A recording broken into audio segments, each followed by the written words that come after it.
Hi, and welcome to the Stockscores Market Minutes for December 19th, 2014. This week, we're going to talk about playing market pullbacks. Of course, we had a pretty significant pullback last week and part of the week prior in the overall market. And I want to talk a little bit about how you know when it is time to bottom fish those pullbacks. Pullbacks often come in markets when there is a counter trend move against the primary trend, and they really present an opportunity to buy bargains. If the long-term trend is up, consider a correction as a trading opportunity. So in the case of the S&P 500, for example, it is in a long-term upward trend, and each time it's pulled back, it has been a good opportunity to bargain hunt some of these strong stocks.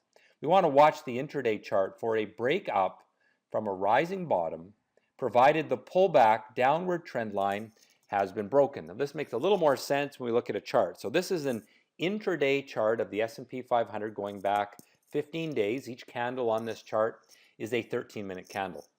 What I want you to notice is that at the blue arrow, we have a break to the upside through resistance from a rising bottom. And also, if I were to draw a downward trend line, that downward trend line was broken. Now here we had a break of this downward trend line. However, that was not from a rising bottom.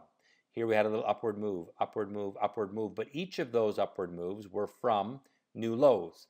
But in this case, we actually made a double bottom and then a new rising bottom, which preceded that upside breakout. And that really told us that there was a good chance that this correction was reversing. And as it happened, we had a pretty good rally over the following 2 days. So that's something that I'm always looking for when there is a correction, because it's a real great opportunity to buy some bargains. All right, here is the long-term chart of the S&P 500. And you can see there the bullish trend that I spoke about.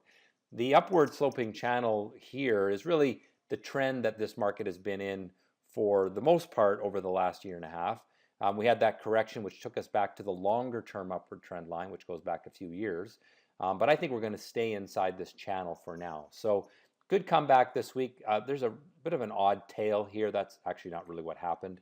I think there's some bad data in our charts.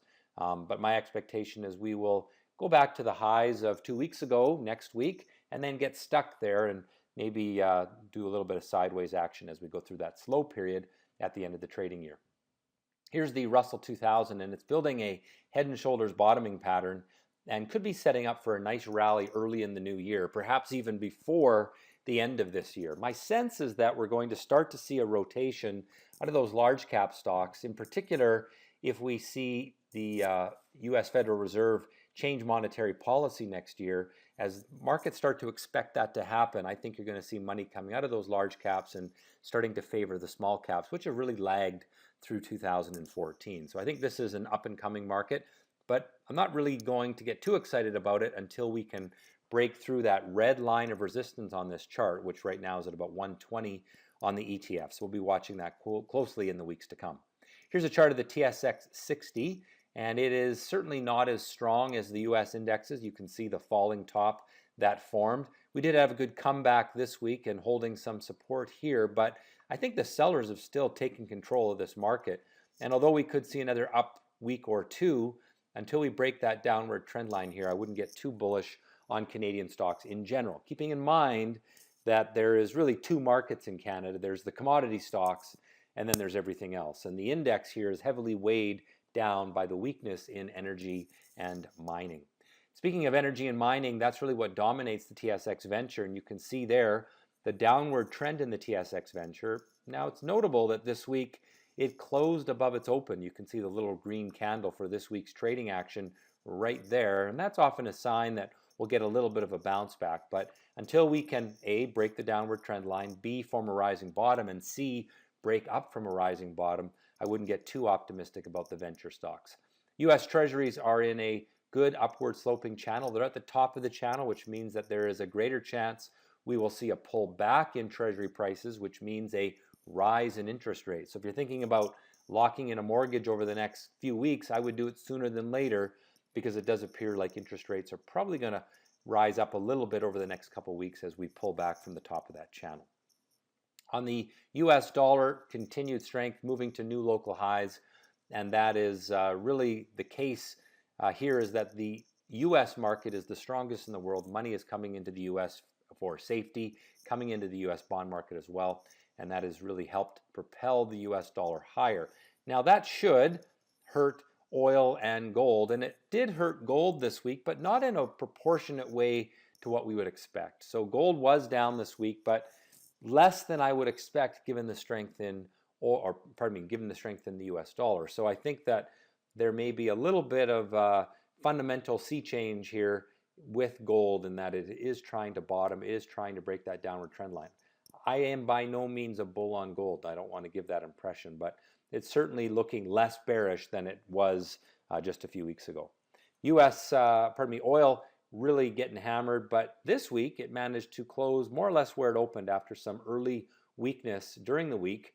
And that is, again, a sign that we could see a little bit of a bounce back from oversold conditions. And again, given the strength in the US dollar this week, we would expect more weakness in oil than we have seen. So I do think you're seeing a little bit of change of fear into a little bit more rational thought with oil, and we could see a little bit of a bounce back, but let's not kid ourselves.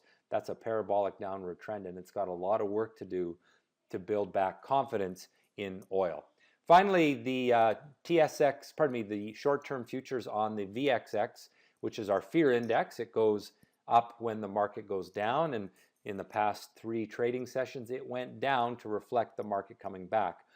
I think it's important to note here that the VIX didn't really fall as much as the market rose, and that tells me that there's still some concern about a further correction. So let's keep an eye on this one, because the fact that the VIX hasn't fallen as much as the market rose at the end of the week here tells me that people are still looking for some insurance as we go into year end.